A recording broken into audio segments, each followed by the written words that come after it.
C'est une matinée comme tout d'autres. Baignée dans la routine d'un jour ordinaire jusqu'à ce que l'inattendu frappe avec une force implacable, une femme noire franchit les portes d'un tribunal de CH. Arleston ne sont pas assurés. Son regard calme de sa présence empreinte d'une dignité discrète, elle ne se doute qu'un instant que dans quelques minutes ceux qui ont prêté serment de défendre le Luavo. Ente se retourne contre elle, pour eux elle n'est qu'une silhouette anonyme. Une cible facile et l'humiliée très violente. Ridiculisés sous leurs rires arrogants, ils la prennent pour une inconnue importante. Une femme qu'ils peuvent briser sans conséquence, mais ils viennent de commettre une erreur fatale, car cette femme n'est pas une simple citoyenne, et il y a une force de la justice, une juge fédérale dont le pouvoir et la détermination peuvent réduire leur monde aux cendres. Ce qui s'ensuit, une tempête dévastatrice, une cascade de révélations explosives.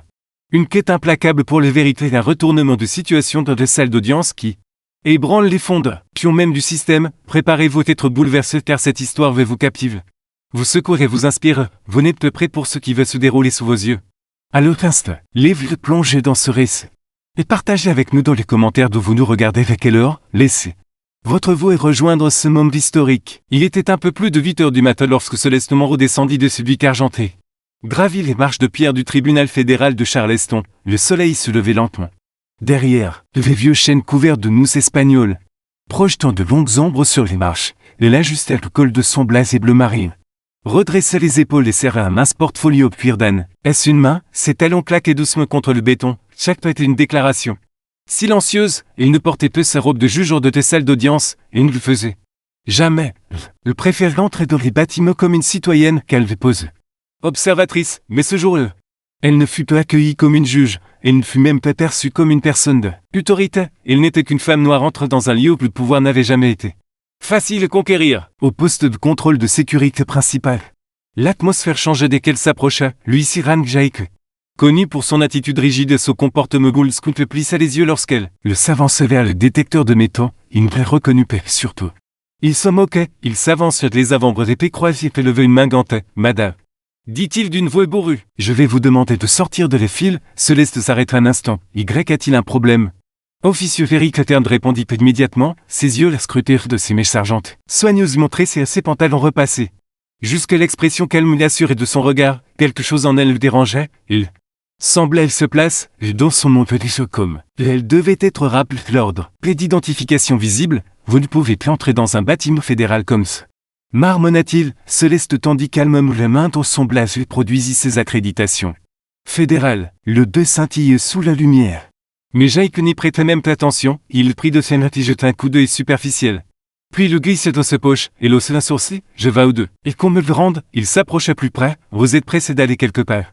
Me cher, le mot claquait comme une gifle. Une seconde gardienne toute plus jeune se tenait nerveusement près du scanner Remix, il percevait clairement la tension. Mais il ne dit rien, il se contente d'observer. Je dois te rendre dans une salle d'audience, dit Celeste fermement, alors vous suivrez la procédure. Rétorque Jake, et ça inclut des contrôles aléatoires, allons-y, il ne lui laissa pas le temps de répondre, d'une lourde sur son bretille le guidait vers un couloir latéral loin de le fou. Dans une salle de contrôle sans fenêtre. Juste après la zone de sécurité, l'air à l'intérieur était fait immobile, et elle y avait une chaise en acier au centre de chariot roule avec du matériel de scan. Une paire de tondeuses posées sur le bord, le cœur de Celeste battit une fois dans sa poitrine. Je ne te donne pas, est-ce mon consentement de seul? Dit-elle clairement, vous n'avez aucune raison légale de me retenir. Vous agissez de manière suspecte, c'est une raison suffisante. Répondit-il au désignant de la chaise, asseyez-vous, elle ne bougea pas, il se pencha vers. Elle vous pensait que ce bec que vous avez montré signifie quelque chose de précis, mais pour moi, en un instant. Deux autres officiers entrèrent dans les pièces, l'un d'eux, un homme d'une trentaine d'années au crâne rassurationnaire, vous saisit son poignet gauche, un autre tenait l'autre côté de la chaise, la voix de Celeste s'éleva. C'est une violation, je veux vos noms, mais personne ne répondit. Les plates, Jake l'attrapait. Les tondeuses, que faites-vous? Demanda-t-elle, protocole standard, vous pourriez cacher quelque chose dans cette ignace. Dit-il au désignant ses tresses. Celeste tentait de se lever. Mais une poigne ferme le repoussa, les tondeuses s'allumèrent bourdonnant, le bruit emplit. Pièce comme un essaim d'abeilles, avant qu'elle ne puisse réagir, elle sentit. Quelques vibrations froides touchaient son cuir chevelu, une grosse mèche de cheveux argentés tombait au sol. Puis une autre et encore une autre, son souffle se bloquait dans sa gorge. Mais elle ne criait pas, elle ne pleurait pas, elle ne clignait même pas des yeux, elle restait assise. Tandis que sa dignité lui était arrachée mèche par mèche. Regardant ses cheveux s'amonceler sur le sol carreleux comme des motifs, de son passé qu'on lui arrachait. Un éclat de rire résonna de l'un des gardes, et il déjà plus présentable. Murmura-t-il, il aurait dû entrer ici avec du respect. Dit Jake en essuyant les cheveux de sa manche. Maintenant, vous avez l'air plus convenable, les poings de Céleste se crispèrent sur ses genoux. Les pose sur ses articulations blêmissant, mais s'avouait lorsqu'elle revint. Était ferme, vous le regretterez. Zedil se penchait ricanant, les jeux comme vous disent toujours ça. Et puis aussi vite que cela avait commencé. Tout s'arrêta. Jake ouvrit les portes et désigna le couloir. Vous êtes libre de partir, les salles d'audience sont par eux, dit-il d'un ton moqueur. Seul, Sainte se levait lentement. Les mains tremblaient à peine. Elle récupéra son peu sur le bureau de Jake sans demander. Sorti dans le couloir, se prêtait régulier que son expression indéchiffrable, mais, il de sa poitrine quelque chose brûlait plus fort que la colère. Plus profond que l'humiliation, c'était une détermination, et dans quelques minutes. Cette détermination allait tout changer, car ce qu'Eric ignorait. C'était ce qu'elle n'était pas là pour observer, elle n'était pas là pour que défendresse. Elle n'était pas là pour être jugée par quelqu'un d'autre, elle était le juge, et il s'apprêtait à prendre place sur le banc, le bourdonnement des tondeuses résonnait encore d'un. Ns ses oreilles longtemps après qu'elle eut quitté cette pièce froide et sans fenêtre, chaque pas qu'elle faisait vers la salle d'audience semblait plus lourd que le précédent. Non plus cause de l'épeute mais cause d'une fureur contenue. Son cuir chevelu et picoté ses cheveux autrefois de fière tresse argentée avaient été arrachés, des années de croissance racinée de les familles de l'histoire ou l'identité. Disparu, il ne restait que des touffes inégales, le silence dans le couloir était étouffant, Céleste croisait. Deux greffiers qui le regardaient. Puis détournèrent rapidement les yeux, ils avaient entendu, peut-être, même avaient-ils vu. Mais aucun d'eux n'avait parlé, elle ne s'arrêtait pas de marcher, elle ne leur donnerait pas satisfaction de l'avoir craqué. Au bout du couloir, un faible bourdonnement de voix filtrait travers les doubles portes de la salle d'audience. C'était une matinée importante, une audience sur des inconduites policières, plusieurs officiers impliqués dans un incident brutal lors d'une manifestation l'année précédente, une attention nationale, une forte présence médiatique, Céleste était sans entrer par les quartiers privés. Ce robe l'attendait à l'intérieur, le personnel était prêt, le décorum préservé, mais ce jour-là, ce plan n'avait plus d'importance, il s'arrêtait juste devant les salles. Prit une profonde inspiration, puis poussa les deux portes grandes ouvertes. Les salles soutient instantanément, les conversations s'arrêtèrent net et les têtes se tournèrent. Une prise de conscience commence à se propager, ses chaussures claquaient bruyamment sur le sol. De marbre, tandis qu'elle passait devant les rangées d'avocats de journalistes. De plaignants et de défendeurs, certains regardaient avec confusion. D'autres avec incrédulité, l'aveu derrière le banc du juge. Son siège était vide attendant, appuyé.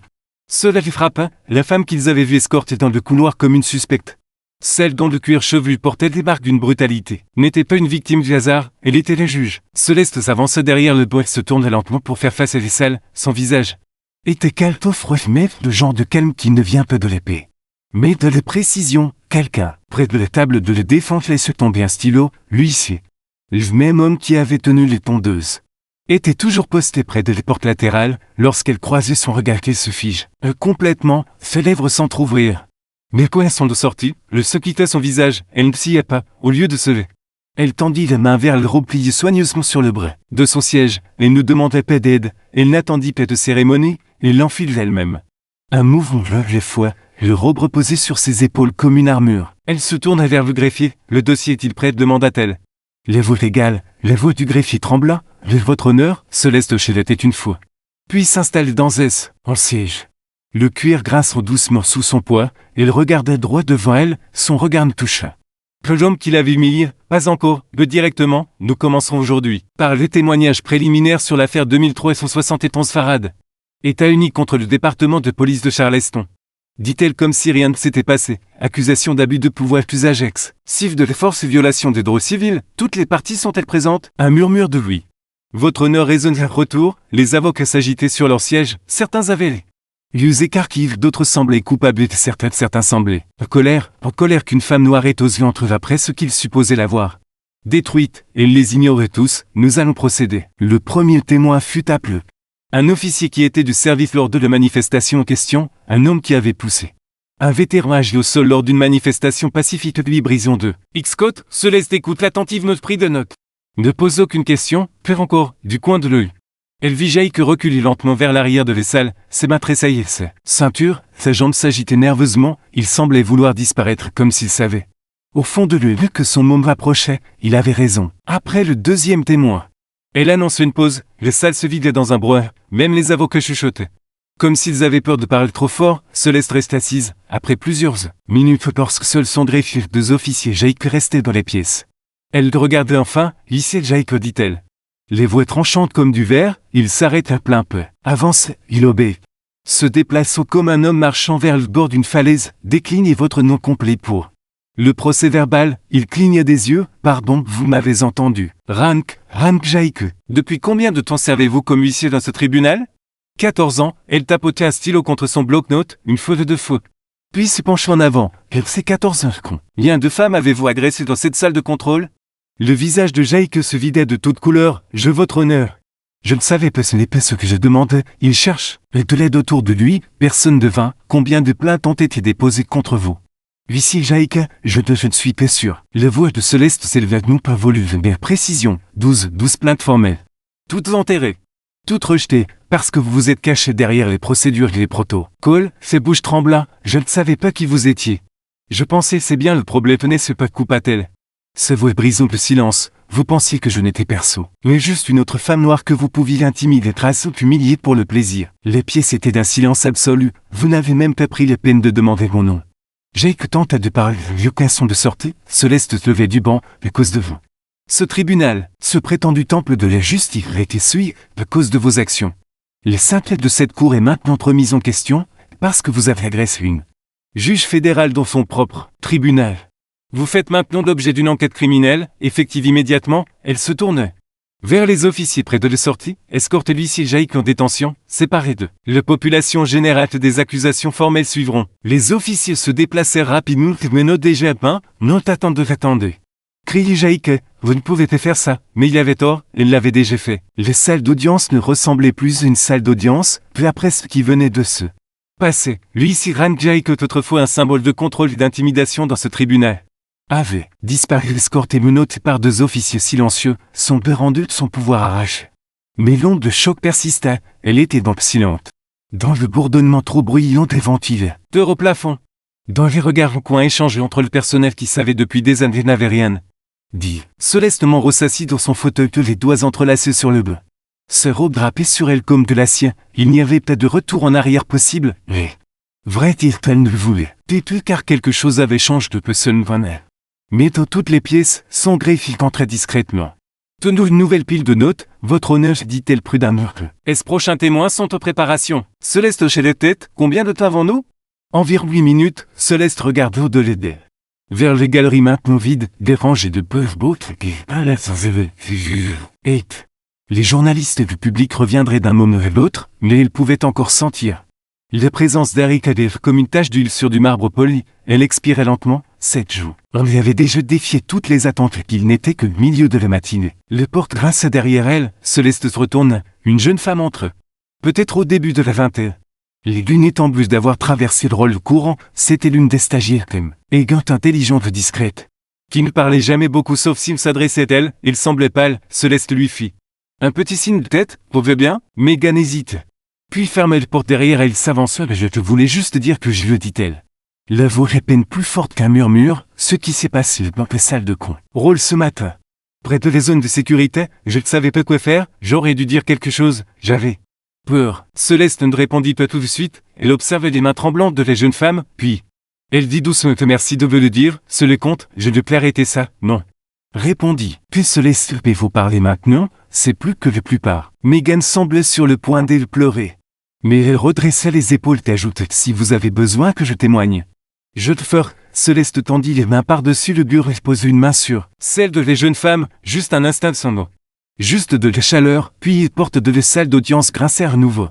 Cette fois avec plus de poids, le public revenait, Céleste se leva, levez-vous tous la plage au greffier. Le voix plus assuré cette fois, tout le monde obéit, même ceux qui ne voulaient pas, même ceux qui avaient autrefois ri aux blagues de Jaike derrière des portes closes. Céleste reprit son siège, les cours et de nouveau obsession alors que le témoin suivant prenait place et l'atmosphère de les pièces avait subtilement mais nettement changé, le pouvoir n'était plus la question, ce n'était plus seulement qu'une audience, c'était un règlement de compte. Le témoin était un père noir nommé Raoul Bricout, 40 contremaître d'entrepôt. Barbe poivre c'est ma rugueuse de décennies de travail, ses yeux étaient creux mais déterminés, il était têtu pour témoigner de la manière dont son fils de 17 avait été plaqué au sol immobilisé. Lors d'une manifestation pacifique par les mêmes officiers maintenant assis à la table de défense, un d'eux avait écrasé le trachet du garçon avec son genou, l'adolescent avait survécu de justesse. Mais ne pouvait toujours pas parler au-dessus d'un murmure, cela faisait 9 mois. Raoult s'assit sur le banc des témoins et racontait tout l'écho, comme qu'ils avaient supplié pour des ambulanciers, comme on leur avait dit qu'il va bien, il fait semblant, comme en personne. Nav. Et t'écoutait, et comme lorsque les images étaient sorties. Aucun des officiers n'avait été sanctionné, Céleste n'interrompit plus une seule fois, elle n'en avait pas besoin, car chaque mot prononcé peut.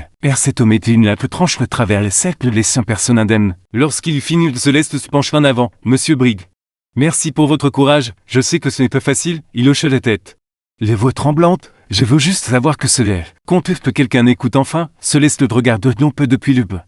Non pas autant que juge, mais comme quelqu'un qui savait exactement ce que cela faisait d'être réduit au silence. Vous avez été entendu, dit-elle, quelques minutes plus tard.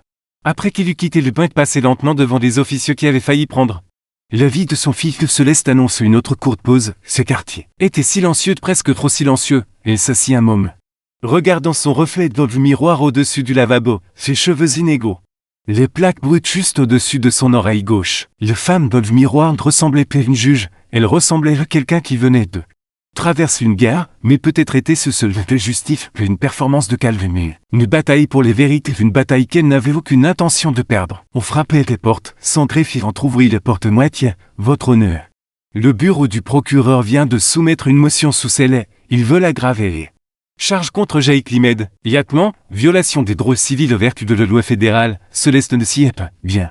Acceptez-la. Alors que les portes se referment, elle s'autorise enfin une respiration, pas de soulagement. Mais de résolution, la journée n'était pas terminée, loin de là, car la salle d'audience avait peut-être vu Jake tombe. Mais elle n'avait pas vu ce qui allait suivre, le véritable règlement de compte était encore venir. Les salles d'audience étaient à nouveau pleines. Mais ce n'était plus la même pièce, quelque chose d'indicible avait changé, se flottait dans l'air comme de l'électricité avant un orage, le genre de point. Est-ce qui faisait se redresser les gens de leur chaise par les plus bas? Et réfléchir 2 fois avant de supposer qu'il savait qui détenait le pouvoir. Célestement remonte sur le doigt avec une présence indéniable, aucun huissier ne l'annonce à cette fois, aucun cérémonial. Juste le bruit de ses chaussures sur le sol bruit et le froissement discret. De ce robe alors qu'elle prenait place, tout le monde se levait instinctivement, elle ne parlait plus. Tout de suite, il se contentait de regarder les cercles défendeurs, les prêtres, les avocats. Et les folios, hulle silencieuse des spectateurs revenus. Certains encore ébahis par ce qu'ils avaient vu plus tôt, ils attendaient de voir ce qu'elle ferait ensuite jusqu'où elle irait si seul allait être un moment. Un mouvement, elle tape une fois avec son marteau. Le cours est maintenant possession, dit-elle, et juste comme ça. Tout se calmant, elle tourne son attention vers les avocats assis à la table de l'accusation. Appelez votre prochain témoin. Les salles se tuaient nouveau alors que l'officier, le lieutenant Daniel Cook, prêtait serment. Bâti comme un linebacker de visage rasé de près. Avec cette posture rigide qui disait qu'il pensait que son bas le rendait invincible, il cessait. S'éclaircit les gorges, croisait les mains sur ses genoux, Céleste l'observait un moment, elle connaissait le tif fieux police entraîné mentir avait. Cette sourire et de jamais transpiré, le procureur commence son interrogatoire. Méthodique et pressé, lieutenant Cook. Vous étiez présent à la manifestation du 14 mai de l'année dernière, correct? Madame, à ce moment-là, vous supervisiez qu'une équipe de 7 officiers. Oui. C'est exact. Avez-vous personnellement autorisé l'usage de la force contre les manifestants? Les salles d'audience se vidaient lentement. Comme une tempête qui s'apaise goutte à goutte, les gens se précipitèrent peu vers les sorties. Ils s'attardèrent échangeant des murmures des étreintes discrets. Certains effleurèrent les portes du tribunal. Comme pour ancrer leur présence dans cet espace que jusqu'à ce jour leur semblait une forteresse froide impénétrable, Céleste Monroe. Seul dans ces quartiers contemplait le silence, les dossiers avaient disparu. La salle était quelque se reposait sur le dossier de son fauteuil comme toujours, pourtant. Quelque chose avait changé, cette robe semblait plus légère non parce que le fardeau s'était envolé, mais parce qu'il avait été nommé porte et avait lumière qu'enfin libéré par les vérités. Elle pivotait dans son fauteuil et fit face au miroir derrière son bureau, son reflet la fixait. Audacieux, marqué par les épreuves, les touffes inégales de son cuir chevelu commençaient à repousser. Des mèches argentées timides nous réapparaissent, une part d'elle aurait voulu les cacher. Masquer les cicatrices, lisser les blessures encore et vifs, mais un coup te porte briser ses pensées, sa sœur, défendre sans un mot. Tirer un tabouret pile du coin de les pieds et le placer derrière Céleste, elle sortit une petite tondeuse et les brancha, prête, demanda-t-elle un sourire dans la voix. Céleste croisait son regard dans le miroir. Où les peurs avaient cédé les places à une résolution inébranlable, oui. Murmura-t-elle, finissons-en. Nous travaillons avec son chaque passage de la tondeuse empreinte de douceur. De respect, les dernières mèches inégales combaient non plus dans la lente ou la violente.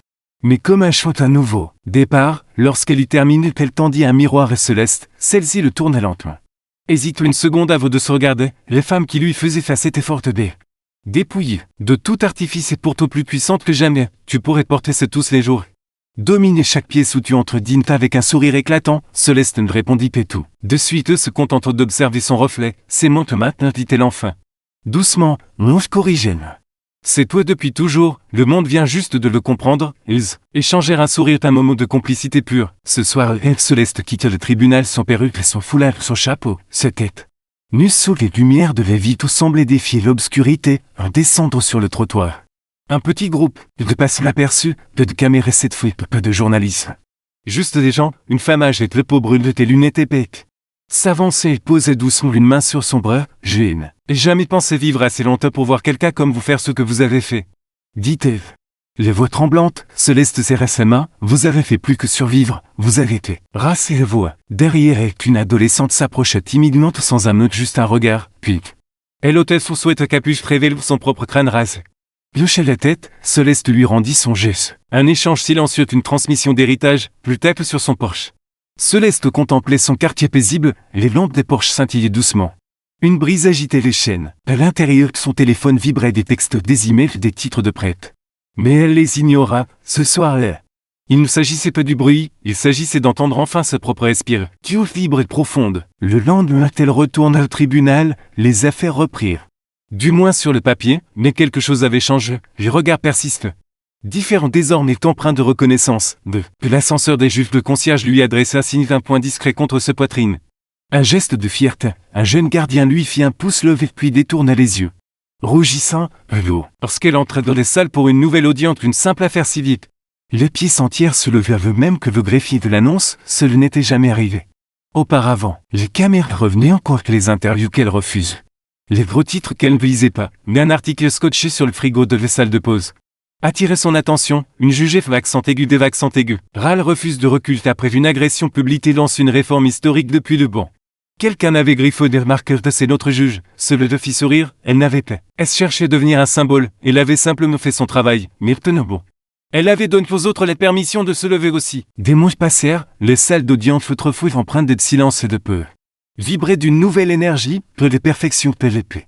Mais une présence, une quiétude née de la certitude, que des voix seraient entendues, le mandement s'était répandu d'abord dans le tribunal. Puis dans le district, d'autres juges l'adoptèrent, d'autres villes s'en inspirèrent, un projet de le prennent, et forment au congrès. Céleste n'avait pas prévu cela, mais après tout.